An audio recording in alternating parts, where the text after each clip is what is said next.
Chào các bạn, mình là Nguyễn Tổng Thắng. Hôm nay mình sẽ giới thiệu các bạn làm các trò WWE. Bắt đầu từ theo Billboard Elbow của Rock The Rock.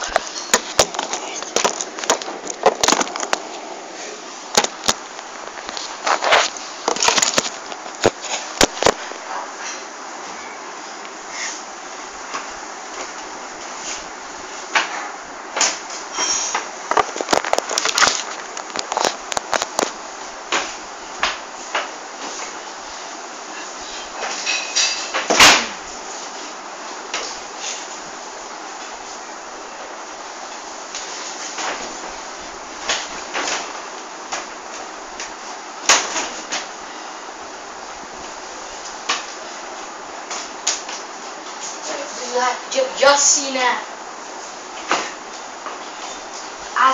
Atticus Alusmin.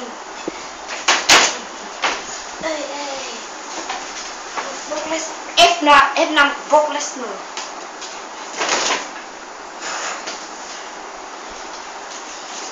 Jocelyn Kane.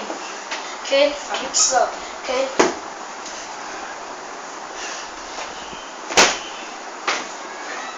KO Pan của Pixel.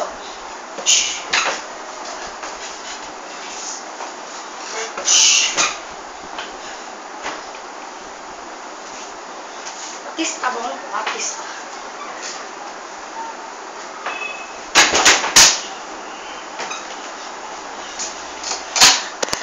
Xin chào các bạn, tạm biệt nhé.